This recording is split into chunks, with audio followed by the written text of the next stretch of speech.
बीच अचानक एक मोटा सा आदमी महंगे कपड़े पहने, मुंह में गुटखा दबाए गुस्से से आता है।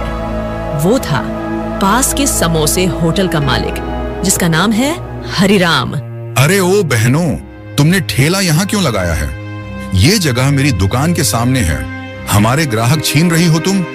सेठ जी, ये सार्वजनिक जगह है और हम किसी के हक में दखल नहीं दे रहे। तुम्हारे जैसे लोगों को सड़कों पर व्यापार करने का हक नहीं। हटाओ ये ठेला, वरना क्या? हम मेहनत कर रहे हैं, भीख नहीं मांग रहे। हरिराम और जोर से चिल्लाने लगता है। भीड़ तमाशा देखने लगती है। वहीं पास के एक चाट ठेले पर खड़ा एक नौजवान ये सब देख रहा था। साफ सुथरे कपड़े, आत्मविश्वास भरी आंखें, नाम था शिवम। वह अपना प्लेट रखकर धीरे से बहस की तरफ आता है। 1 मिनट सेठ जी, अगर ये ठेला सड़क के किनारे है और ट्रैफिक में रुकावट नहीं बना रहा तो आप इन्हें हटाने वाले कौन होते हैं? तू बीच में मत बोल लड़के। मैं बोलूंगा और कानून के हिसाब से बोलूंगा। भारत के संविधान की धारा 19(ब) के अनुसार हर नागरिक को ईमानदारी से व्यापार करने का अधिकार है और ये दोनों बहनें अपने हक के तहत व्यापार कर रही हैं। इनका ठेला पंजीकृत हो या ना हो, जब तक कोई नियम नहीं तोड़ा जा रहा तब तक आप इन्हें यूं धमका नहीं सकते। ये सुन हरिराम थोड़ा सहम जाता है। अगर आप दोबारा इन्हें परेशान करेंगे तो पुलिस को बुलाने में मुझे 1 मिनट नहीं लगेगा। हरिराम गुस्से में पैर पटकता वहां से चला जाता है। थोड़ी देर बाद सीता और गीता शिवम के पास जाती हैं। शिवम जी, आपने आज हमें बहुत बड़ा सहारा दिया, नहीं तो वो सेठ हमारा ठेला उलटवा ही देता। मैंने सिर्फ वही किया जो सही था। तुम दोनों जैसी बहनों को देखकर भरोसा होता है कि मेहनत अब भी जिंदा है। आजकल ऐसा सोचने वाले लोग बहुत कम मिलते हैं। शिवम गीता की ओर देखता है और उसकी आंखों में झलकता आत्मसम्मान और मासूमियत उसे भीतर तक छू जाता है। कुछ देर के लिए गीता शिवम को निहारती रहती है। मुस्कुराहट उसके होंठों पर टिक जाती है। दिल कुछ कहने लगता है। शाम को दोनों हंसी खुशी से घर जाती हैं।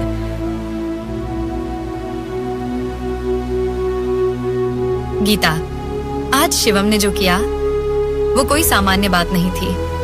दीदी, पता नहीं क्यों मुझे आज पहली बार किसी अजनबी पर भरोसा हुआ। कहीं तुझे वो पसंद तो नहीं आ गया? बस इतना कह सकती हूँ दीदी, उसकी बातों में इंसानियत थी।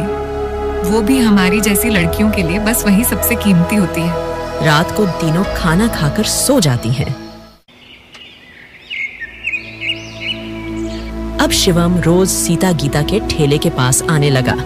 कभी समोसे की तारीफ करता, कभी जरूरत का सामान लाकर देता, पर उसकी नजरें अक्सर गीता को खोजती थीं। गीता भी अब उसके आने का इंतजार करती थी। शाम का समय, सीता पानी लेने के लिए गई हुई थी। तभी शिवम धीरे से गीता के पास आता है। गीता, मैं कब से सोच रहा था, आज कह ही देता हूँ। तुम्हारा मेहनती स्वभाव, तुम्हारा आत्मसम्मान और तुम्हारी सादगी ने मुझे बहुत प्रभावित किया है। गीता थोड़ा चौंकती है, फिर मुस्कुरा कर नीचे देखने लगती है। मैं तुमसे शादी करना चाहता हूँ गीता, क्या तुम मेरी जीवन साथी बनोगी? वह एक पल के लिए मौन हो जाती है।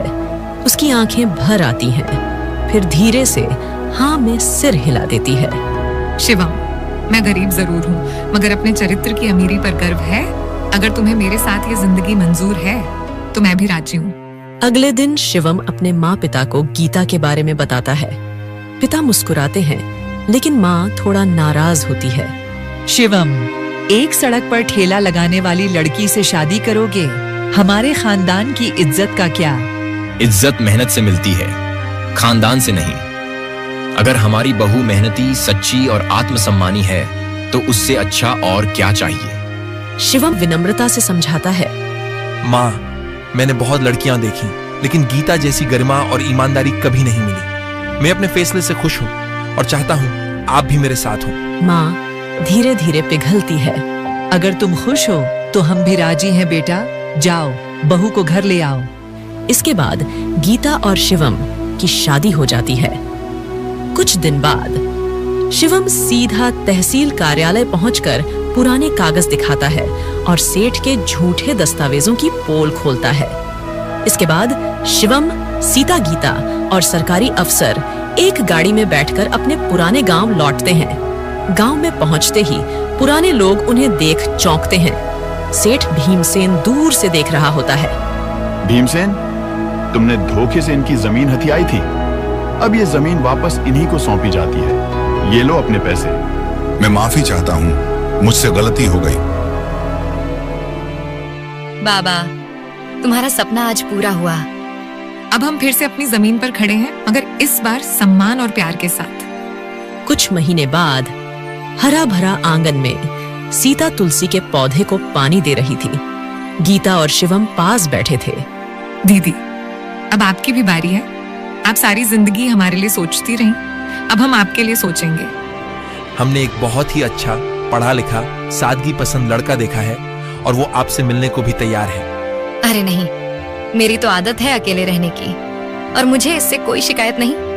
दीदी, अकेलापन सिर्फ आदत नहीं, एक बोझ होता है। अब वक्त है कि आप भी किसी के साथ अपने जीवन की मिठास बांटें। फिर कुछ दिन बाद एक छोटे से मंडप में सीता की भी शादी हो गई। इस बार बूढ़ी अम्मा भी आशीर्वाद देने आई थी। जिन बहनों की कहानी कभी आंसुओं से शुरू हुई थी, आज उनकी जिंदगी प्रेम और आदर के रंगों से रंग गई थी।